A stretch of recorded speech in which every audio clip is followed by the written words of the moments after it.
Welcome to Authentic Wellness with Joni and Joey. I'm Joni. And I'm Joey. And by the way, today's Joni's birthday. Oh, yeah. You weren't supposed to do that. I couldn't let that go by without saying it. Yes, Do you want me to sing to you? Sure. No. Let's just offer. We do have a great show today. We do have a great show.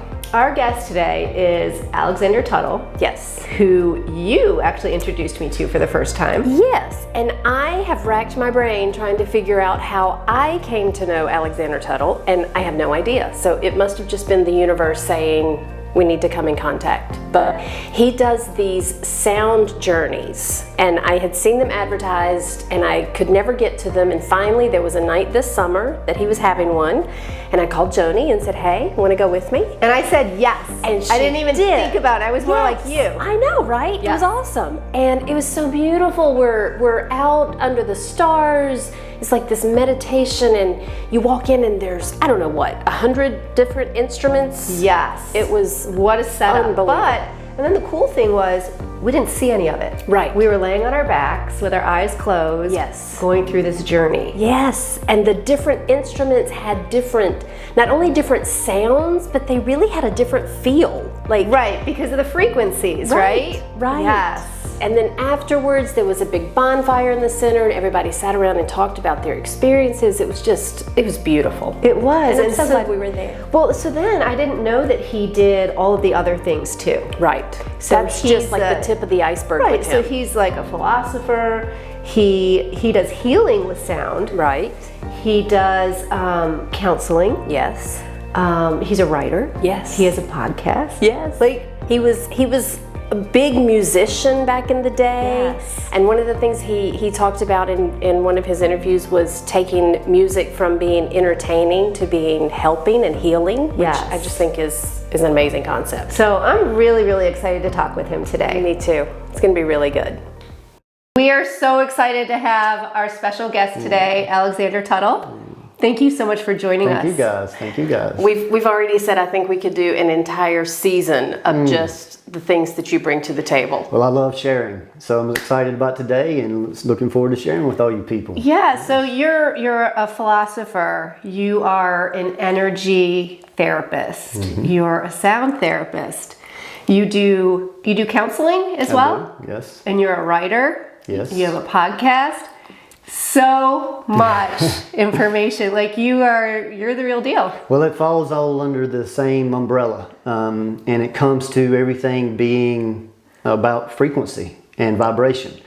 And so even my performances, my live performances, is a type of different from entertainment. It's to help people understand what sound feels like and how the different ancient and modern tools can help us to find out what's going on inside our bodies, inside our minds, and help to release and restore, because our body wants to come back to homeostasis. And when we're able to get out of our minds and get out of the way, the body can do amazingly healing things. Yeah. Right, because we are energy. right. Right? And we talked on our last episode about keeping your vibrations high. Right. And all of this helps with that, doesn't Absolutely. So when we get into discussing the philosophy a little bit, one of the main premises is this is the plane of polarity. And so I enjoy helping people understand the purpose of friction in our lives and how to move through that friction while holding our vibration at a high level. Instead of trying to stay away from those frictional situations, invite them in. Jalaluddin Rumi, one of my favorite Sufi poets, has a poem that says, "Oh, jealousy, there you are, my friend. Come on in. Let's dine together." And that's the way that I approach emotions, to help people to move through them rather than resist them. That is amazing. What a beautiful, beautiful poem. You keep mentioning the philosophy and the way, so give a little background. Joni and I came to your sound journey, which is the beautiful instruments and Under the music stars. and under the stars, Yes, outside. It was so beautiful. amazing. So you referenced that a lot of people know you as the sound guy, but there's so much more to it. There's so much more behind it. Can you touch on the philosophy that all of this is kind of centered around? Sure. There is a lot of depth there, but it does come back to that idea that everything is frequency and vibration. And so when we look at ill health or things that are bothering us, we can look at it and choose to just see it as something has gotten out of its natural frequency. And if we can find out how to bring that back into resonance, this is the medicine of the future. Sound is at the top of the list now in breakthrough medicine. And it has been a little entertaining to me because sound is the first sense that we develop as a baby. And for a lot of people, sound is the last sense that goes when they are dying. But it's the last sense to truly get any recognition in healing.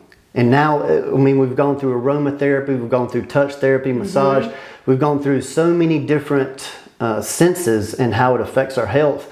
But now it's sound's time. And so now I do a lot of talks at colleges, at hospitals, and it's so wonderful to see that, you know, it's breaking through. Right. And part of my path is to help everyone to understand that it's backed by physics. I mean, this isn't hoodoo voodoo, it's science now. And Western medicine is finally catching up. I'm so happy for that. I love that. I was going to know. say, you know, it's funny because I just know that when I listen to music, I feel good. Right. Yes. Right. Yes, it can bring up memories from the past and bring those resonance of feeling good. It can also bring us down. Sometimes we're sad and we want to hear a sad song. And the beautiful thing about frequency medicine is you meet the person or the situation where it's at, and then slowly, gradually over time, you bring and change and shift that frequency. And that's the basic idea of this modality of medicine, is to gradual changes over long periods of time equals lasting results. And we're a culture that's too used to trying to make it happen fast. Right. And there's a lot of side effects with fast. But anyway, the Just philosophy stands for Journeys Unite, Seeking Transformation. So see, we come together in relationships to help each other transform. But most of us haven't been taught that depth of relationship and how important conscious communication is, not just talking and arguing and having all these different opinions. And right now our culture is stuck in so much negativity. But the difference between conscious communication is that you're able to keep your emotions at bay. As soon as the emotions come in, we stop seeing things clearly. We see them through the filter of that anger or of that fear. And so one of the very first steps in this is accepting that. And anytime that you're in an emotional state, do your best to not try to communicate with someone, and certainly don't attempt to make decisions, because that's when people really regret things. And lots of decisions and lots of communication in our culture is done through the emotions. Right. And especially at the times that we're at right now. So I'm all about being passionate. I'm all about standing in your power. But from my view, truth doesn't need defending. If you truly have a truth and somebody has an opposing truth, that's fine. Their truth should not bother your truth. If their truth bothers your truth, then you may not be as clear in your truth as you think that you are. So this is the way that I suggest people to use friction in your life. I'm all about harmony. We all love harmony. But friction is a good indicator of where we're at in ourselves, in our spirit, in our connection to the divine, in our connection to the body, and in the emotions and the energetic field. So the basic philosophy of the Just philosophy is a 5-level healing: physical, mental, emotional, energetic, and spiritual. And even if you stub your toe or sprain your wrist, there's 5 lessons in that. And when we get all 5 of the lessons, the human body heals expediently. But most of us are stuck in just the mental and the physical. Right. But the energetic and the emotional and the spiritual are so important. So important. Go ahead. So how, because I hear what you're saying, Okay. but I also know that I can be quick to react. And when those emotions come and, you know, I want to be right. I want to make sure I get my point across. So is that part of what you do with your counseling, is teaching people how to slowly work through those 5 different steps? I call it managing. See, managing our emotions is very similar to raising children. If a child, say a 5-year-old, is upset, it does no good to yell at the child. Right. What you do is you ask compassionately, hey, what's going on? So when we're in our emotions, it's just like we're back to childhood. And we need to take a time out to just, I like to tell everyone that I actually put myself in time out like when I was raising my children. So if I feel frustrated, if I feel anger or any of those negative emotions, I will put myself in a time out and I will sit in meditation or stillness until I can shift that energy. Because if I go and engage with another human being, I'm likely to transfer that energy to them. So I want to clean that up. And so I have, this is the purpose of the philosophy, is to give people actually day-to-day steps of how to do this that we're discussing in a very realistic manner. Yeah, so what you're talking about, like I envision myself being in an argument with my husband, let's say. Sure. So if I'm starting to get angry, if I want to say something, if I can take a step back and not say it and look inside myself and say, why am I reacting that way? Right. Because it's me, it's not him. Right? Right. Is that part of it? To Yes, figure out what's triggering me. It's my issue. It's not his issue. That's the key. I like to say that everyone's playing roles for us to learn the lessons that we need to learn. So the name of my podcast is Wise Whys. WISEWHYS, because we're constantly asking external whys. Why does she treat me that way? Why won't he listen to me? The why? And the whole idea is turn that why inside. Why am I allowing this to bother me? Why is what he is saying frustrating me? Because normally an emotional situation in the present has very little to do with the present situation. It connects and flips a switch, so to say, to all of the similar situations throughout your whole life. So that's why you're hardly ever dealing with a single situation in your emotions. You're dealing with your whole history, and this person is just bringing it up to remind you, hey, you've got some anger you still need to work through, or that person wouldn't have made you angry. Right. See, the beautiful thing about I get into the chakra system as well, and these are energy centers throughout our torso, and there's 7 main ones, but there's actually hundreds of them in our body. And when those chakras or energy centers are operating optimally, we have the optimal human experience. But the energy centers are very similar to children. The least little thing can make them go into protection. And then we weren't taught how to properly open those back up. Right. So when you go into an emotional reaction with someone, those centers start to close up to go in protection because they're sensitive. And like I said, that's why many times you will be exhausted after an emotional engagement, because it takes so much energy to be in those emotions. See, I want to honor the emotions. I want to respect the emotions. So in the philosophy, I have what's called 3 R's. Recognize the person, the situation, or the emotion. Show it respect, and the way you show it respect is getting out of your emotional reaction. And then you simply redirect the energy, the person, or the situation. But see, we need to honor those emotions. My work is all about emotional processing. No stuffing, but emotional processing to get that energy out. In the great book, it was said, in the beginning was the Word. And when we say something, it carries a lot of power. So when rather than attacking somebody with it, maybe we could go and sit, and in that example, say you're upset with your husband, and you go sit and you say, okay, why is this upsetting me? And it could bring a story back to possibly your father. When your father used to talk to you like your husband just did, maybe you felt like he talked down to you.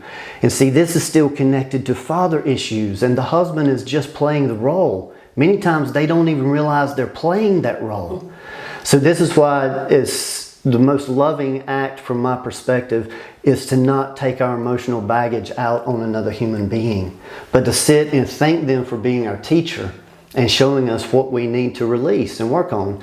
And so in my private practice, I have a vibrational sound table, and it gives you a massage through frequencies. While you're hearing the music, you're feeling you're getting a vibrational massage. And see, the beauty is nothing can hide from vibration.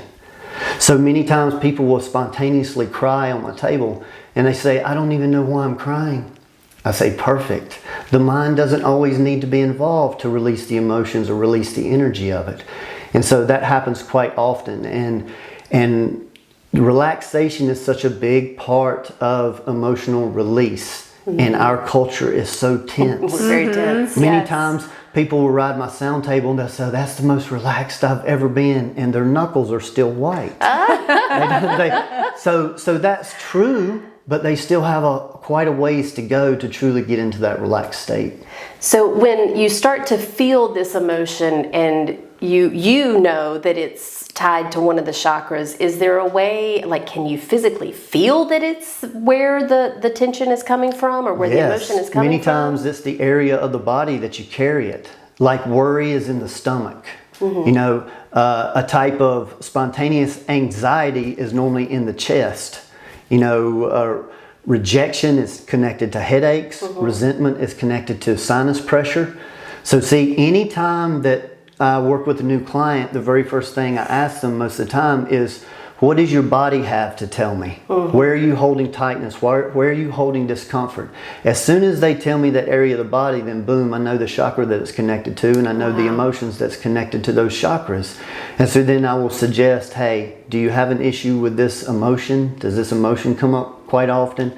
Normally it's yes.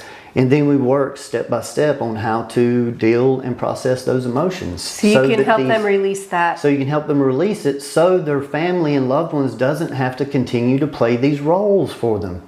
Because journeys unite seeking transformation.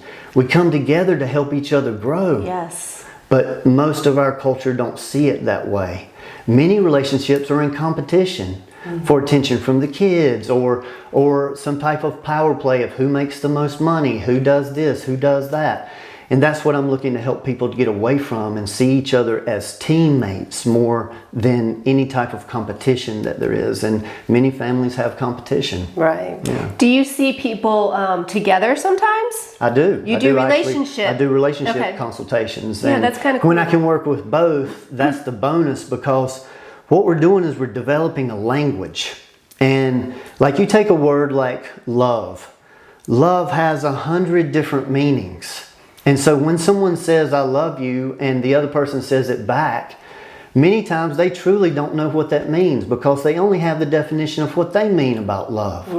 So I like to take people to that next step, and when they'll use words like that, whether it's I appreciate you, Alexander, or I love you, I'll say, please explain that deeper. I want to know what that means to that person. It's not to put them on the spot, but see, I don't want to process that through my idea of appreciation and my idea of love. I truly want to know their definition.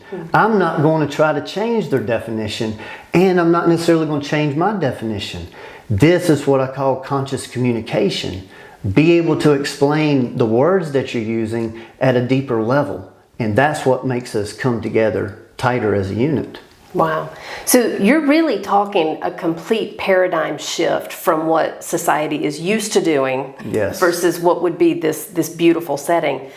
Sometimes adults are a little stubborn and hard to change. Do you work with younger people, with children, with really trying to change the mindset early on? Yes, and that's where the real power is. And moving forward in how we're going to restructure our school systems, I think that's going to be a necessity, that kids need to know how they were designed. Another step of my work is utilizing astrology to help to understand the influences. See, we're all so influenced. We're influenced by the planets. We're influenced by smells, by the food that we eat. So all of our senses are constantly being bombarded.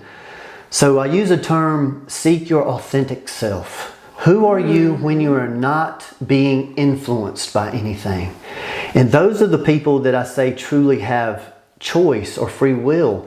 I feel that we don't have as much free will as everybody thinks that they do, because they don't even realize they're being influenced by, say, their family, their school system, their government, the food that they're eating. All of this is affecting how people think, how people see things. So this is a very deep, and I think that's connected to the word philosophy. That it's a way of life. It's not a belief system. It's an actual way of life, to where you choose to practice certain things every single day. And the beautiful thing is that we're repetitious beings. We were designed that way. So anything that you do daily, you will get better at. So you don't have to do it for an hour every day. If you just do it for 5 minutes, like when people ask me to teach them a meditation style or how to be in stillness, I say just start with 3 to 5 minutes a day. But the key is do it every day. And then eventually you'll want 8 minutes, and then do that every day. Because the key is that you want it. And then you want 10 minutes, and then you want 15. But too many people start off with too large of a time gap. And they say, oh, I'm going to try to do this for 20 minutes or 30 minutes. And that's just too long in the beginning. And they get frustrated and discouraged. Consistency. Yeah. When I started looking at, what helped me to get into this work was being in my 20s and watching how my family operated. And I love my family, but many times we would have family get-togethers and the two parents would walk in, and as soon as they hit the front door, they would separate and they wouldn't connect again until the end when they're bringing the kids back together. And there was something in that I just went, I want more than that in my relationship. I want feel that connection the whole time. So I said, I don't know what I'm going to do or how I'm going to do it, but I'm going to go learn another way of being intimate, another way of being connected to my people. And so that's where I come up with the saying of love your family, find your tribe. And when you find who you really resonate with, because many of us that are into the alternative stuff, some of us are black sheeps of our family. But we still need to love them. We need to carry compassion for them, even if they don't understand us. But then when you have your tribe, the people that really understand you, that's where you can really do a lot of healing there and get out of the negative toward the family so much. Just because you choose to live a different lifestyle or see things differently, we have to expect that judgment. We have to expect that people aren't going to understand these changes. The key is showing how comfortable you are in their concern, because they just love you. Yeah. And they're concerned about these new things that you're doing. So see, we get into defense when really we could just say, thank you so much for loving me. I really appreciate that, and I'm going to continue to work my hardest to help you to understand what I'm doing as I learn and grow and understand myself. What's funny is that I totally resonate with that, because I would say over the past 10 years or so, I've been kind of going through my changes, right? And right. being my authentic self. Well said. And yeah, you go through that with people that don't get it. Yes. And it's hard sometimes, but I think I'm finally to the point where I can just be who I am and not care. Yes. And just appreciate that they're still in my lives. And I said something to somebody very close to me just the other day. I said, be who you want to be, not who people expect you to be. Yes. Beautiful. But that's a challenge. I mean, I call them love warriors. When you decide to truly step into your authentic self, like I said, welcome that judgment, because they're trying to keep you from going down a wrong path. So I have found, rather than try to explain myself, show gratitude that they care so much. Yes. And then show a willingness that as I grow and as I get better at explaining this, I will keep you updated, because I want to keep our connection. Oh, I love that. Many Right. times this can help to negate the friction, because a person goes into defense and they want to defend themselves many times, when it's just someone out of ignorance trying to show love. And ignorance isn't a bad word. It's just uninformed. It's uninformed. And to understand that the one that is changing, it is their responsibility to work on their language, to be able to explain it in a way that that person can understand it. And if you don't want to go to that much effort, then, working to grow space in between, to grow time in between, so that you don't have those confrontations. Like I have certain people in my family that I love them dearly, and I would do anything I could for them, and I know that they would for me. But I also regulate my time around them. Because if I stay around them too long, they will eventually start to irritate me. So see, all of this work is about self-regulation. And knowing when to remove yourself from a situation. So I like to say there's 3 options in an interaction with somebody. You can be useful, or you can be neutral, or you need to remove yourself from the situation, or it's going to turn frictional. So in every interaction that I'm in, I'm constantly watching people's faces. Their faces tell all. Here's a little secret. When the eyebrows go down, they're not receiving anymore. When they go up, they are. So if I'm talking to somebody and their eyebrow even twitches down, I know that they didn't just receive what I said. So I can change it and say, oh, you could also say it like this. And then if I go through a couple more tries like that and their eyebrows still down, I just change the subject. Ooh, we're going to start paying attention I to know. that. Now I'm thinking, I'm like, okay, are my eyebrows moving? Yeah, so see, the body tells a lot more than the mouth does. Yeah. Many people have the art of manipulation, of lying, of fibbing, but the body and the energy field doesn't lie. So when people are fibbing, there's certain things that the faces do. And so I've really enjoyed studying and learning that, because when people ask me, Alexander, why did you get into this level of work?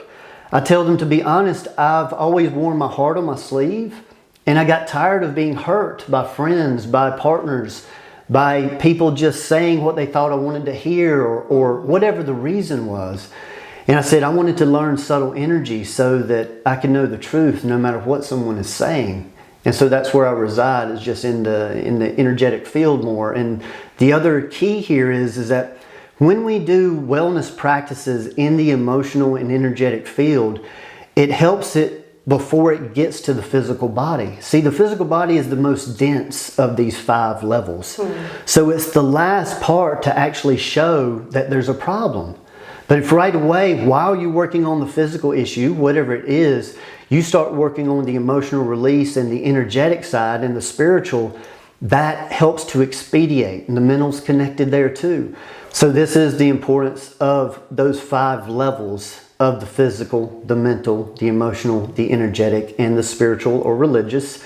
And I like to say that, break it down like this. Most any issue that we have begins in what I call the spiritual. It begins with doubt. And we start to doubt, we go into fear, we go into some negative emotion. See, that activates the mind, that doubt, to start to figure things out. That's where the judgment is. So the judgment activates the emotions. Then the emotions weaken the energetic field. Now we have an aura that around us, a bubble 6 to 8 feet, that Western science has proven now. You know, Eastern science has known about that for thousands of years. But when that energetic field gets weakened, that's when the physical body suffers an injury. So see, it's the most dense, so it's the last one to get the message, so to say. So this is a big part of why people go to doctors or go get checked out and the doctor says, you're fine. But see, I went through a healing crisis when I was 37 years old, and I went through 5 years of excruciating chest pain every single day of my life from my partner dying at the time. And it took me 5 years. I chose to not take pharmaceuticals to hide from the pain. I leaned into the frictions, one of my teachings. And it took me 5 years to figure out that it was the emotion frustration. Then once I recognized what emotion it was, it took me 2 years to figure out how to live my life outside of frustration. Because at that point in time in my life, I was actually frustrated every day of my life. My abdomen stayed clenched, and I was 40 years old before I just relaxed one day and went, wow, I just relaxed my abdomen for the first time. See, this was trained from my childhood, from traumas that I went through and that type of thing. So this is very, very deep work, but at the same time, if you happen to have, like I said, a sprained wrist or a broken arm, or you're dealing with some major illness, why not be working on these other levels too to help expedite the healing on all the levels? And so this is what I'm passionate about, is helping people understand the depths of a simple injury. Because there's always an emotional component, right? Always, and that's the book I gave you today. Right, I I gave know. her a Louise Hay book today. Yes, I'm very familiar with that. Yes. And I was just saying how it's all connected. So And you said something somewhere about disease is dis-ease. Yes. It's whatever part it is, it's because it's in Dis-ease. Dis-ease. Yes, and that word has so much power, and that's why I suggest people use it differently. Rather than saying I have a disease or so-and-so has a disease, you know, they're experiencing a dis-ease. To me, that's a different mindset. I've seen people get diagnoses and get labels given to them. And once you're given a label, it's very hard to get it out of your mind. And so I'm not saying there's anything necessarily wrong with labels, but it can be communicated in another way. Right. To where it's more acceptable for the mind not to go into fear. And so I've experienced many loved ones going through cancer, going through many types of chronic illness. And right now I'm working with a 73-year-old gentleman that is extremely successful, but he's dealing with cancer in his neck. And we're doing exactly this. He's such a trooper, and we're going through all 5 levels simultaneously. He's doing it, some allopathic medicine, he's doing some natural, some holistic, and he wants me to, help him on the energetic, the spiritual, and the emotional levels. And we're gaining great ground, and I've worked with many different people with different situations in this way. Yeah. So these 5 different levels, do they correspond, or are they part of the 5 pillars that you talk about? Yes, the 5 pillars is connected. I developed a pillar for each level. Okay. So the very first pillar is find the divine order in the chaos. Or I like to say it simply as everything's in divine order whether I understand it or not. Even death that I've gone through, when that just about killed me, after 7 years of going past that, I could see it so clearly. I could see it, what I gained from it, the person that I am now that I wouldn't have been then if that hadn't happened to me. So the second pillar is polarity versus duality. So we're in a world of polarity, but duality is a choice. Duality is, I'm all about love and I want all of love to rid all of hate. And all of the people that are hate, they want to rid all the people of love. And that's the battle. That's duality. But in polarity, there's an understanding of, there's love and there's hate. But the beauty that we were given was we get the free will of what we focus on. We get to make our choice. Yeah. But see, I'm never going to pretend that hate's not there. It's always been there. In my view, it's always going to be there. But we choose what to focus on. So the darkness or the shadow side some people use of ourselves, I say that's the big part of my 3 R's about the recognize, respect, and redirect. You got to respect that dark side. It was created in you, and many of our dark sides was created out of survival in our youth. And we just hadn't taken the time to go, oh yeah, I'm an adult now. I don't need to go through those same patterns that I did through my teenage years. And people hold on to their personality to think that that's their authentic self. But all of our personalities have been taught to us.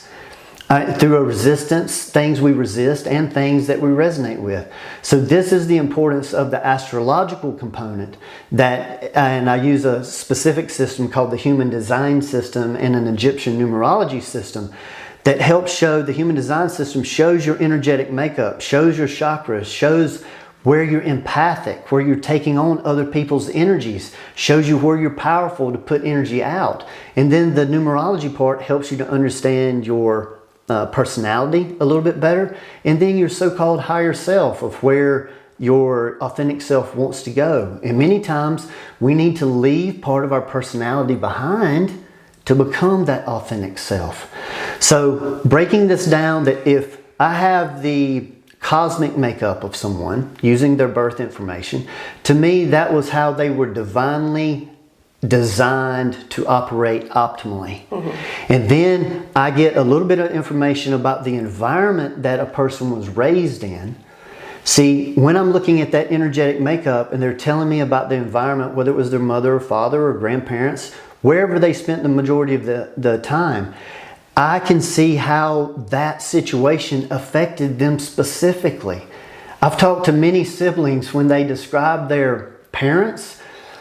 You can talk to 4 siblings, and when they describe their parents, it's like they're talking about all different people. All different people. Right. Yes. I've heard siblings get into arguments saying that their parents were, abusive to a certain extent, and then the other siblings say they were not abusive. But see, those 2 people were designed differently. They're having different experiences with the same exact people. So this helps to clear some of that up. So this is how we can get to what is our authentic self. How do we know what that is? Well, this is a roadmap to get there. And anything that's not in your divine makeup it's baggage that you've picked up. So now we know more clearly what we need to release. Let that go. And let that go Yeah. to get towards the authentic self. I have another saying that knowledge is in the learning and wisdom is in the emptying. Seek the wise people. We're such a culture that thinks we need to learn more. I disagree. We need to empty more. We need to get rid of our baggage. So put much more time on emptying, emotional processing, forgiveness, than input of information. And so that's a huge platform of the whole Just philosophy is this emptying process, emotional processing. Yeah. Yeah. So we have all of these instruments here, and you talk about vibration, and I'm assuming that you use this somehow in the techniques that you're talking about.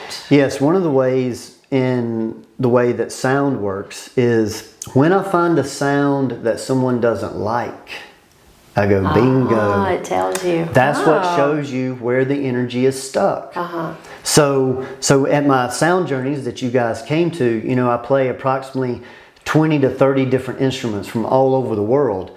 And I get people to lie in a meditative situation or just stillness, because I'm not the entertainer. I'm providing this sound. And so it's a different experience for a lot of people because you're not watching me. That's not the point. The point is to feel these sounds going from a Tibetan bowl to a quartz crystal bowl or a Native American flute or the Indian sitar. These are all tuned to different frequencies, so they affect us at different levels of the body. And so that feeling experience, when people really get into music and sound to feel it rather than just hear it, it's a whole other level. And so I use instruments both to help to bring in balance and harmony, but I also use them to bring in dissonance, like the wonderful shaker of Native Americans. This is to break the energy up. And then you bring in something nice like the flute to bring in harmony after you shake the energy up.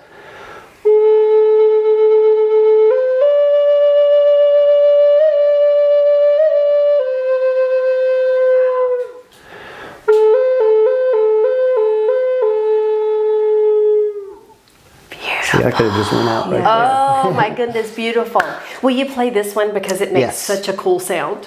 So this is the quartz crystal bowl, and it may be out of view, but it's a little bit too high, too heavy hear it. for me to pick up. Just listen. So just listen to this vibe.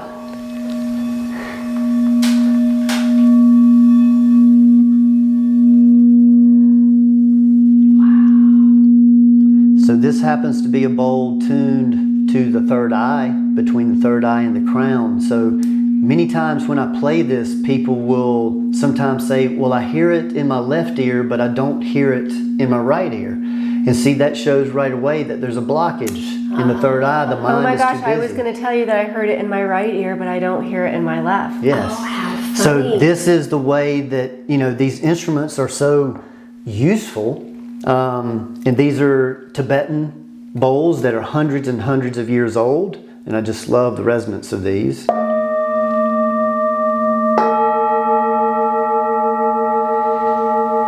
And see, there's a wobble in there. Feel that right And when here. you get into that wobble, that's the feeling of the music.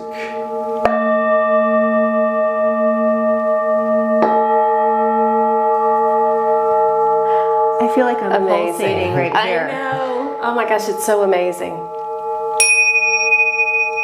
And these are called tinkshas. These are at the end of my sessions. Many times this is the final pass to bring in complete harmony. Yeah, so I just want it to be understood that dissonance is just as important as harmony. And so as you know from your experience of the sound journey, I approach both, and I don't try to just make everything sound harmonious, because everything in life isn't harmonious. We need to learn to make love with the friction in life. Invite it in instead of being on guard against it. Yeah. Invite it in.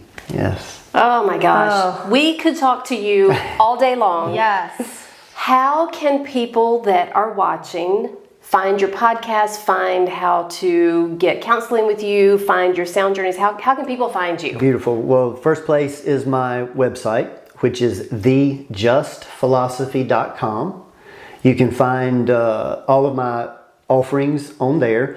And the podcast is at wisewhys.com, WISEWHYS. And reach me through either one of those websites, and my phone number is on there, and reach out and we can connect and see what we can uncover. Absolutely fantastic. Yes, thank you so much. We will have you again because I please. feel like we just barely scratched the surface. I know. Time went so fast. This was like 3-minute conversation. I know. Yes. But thank you so very much. This was absolutely wonderful. Well, thank you guys. We look Thank you forward guys. to seeing Thank you guys. again. Absolutely. Yes. Thank you. Yeah. Wow. Oh my gosh. I feel like we say that after every interview, know, but each one gets better and it better. really does. He's such a beautiful human being. Yes. And the information, I mean, I could have listened to him all day. I know, we definitely have to have him back We again. definitely do. I feel like I could be a better mother, a better friend. I could be a whole lot better if I knew all the stuff he I knows. know, and you know, I got a little glimpse of him when we went to the sound journey. But talking to him, Oh, yeah. wow. Yeah. Absolutely. Absolutely amazing. So I want to go and do his sound table. I do too. I want to do the sound table. I want to do the chart, the astrology, the numerology. I'm going to do it all. Yes, and for him to be able to go through steps with us to see who our authentic self really is. Right. Kind of want to do that too. I know. Am I on the right path? Because we are authentic wellness. So we need to be our authentic selves so that we can be authentic. It's a lot of authentic. It's a lot of authentic. But that was fantastic. I think we learned a lot. I hope everybody out there learned a lot. Yes, thank you so much for watching. Absolutely. And I'm sure next week will be It'll be fantastic amazing. too. Yes. See ya.